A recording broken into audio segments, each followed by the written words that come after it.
Elleri koldur. Sen kimsin? Muallimim. 1, 2, 3. Kurban olam şiirin dili yarına. Derdim kardeş hepiniz birden benim adıma dertleyin.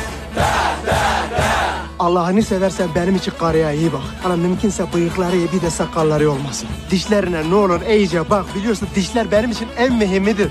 Derdim belam gelsin dertli canıma. Derdim kardeş hepiniz birden benim adıma dertleyin. Bu cefalar meğer bize az olur. Derdim kardeş hepiniz birden benim adıma dertleyin. Benim karı dedi ki ben ömrü hayatımda böyle bir güzel ne gördüm görmedim. Nasılsınız? Çok iyi.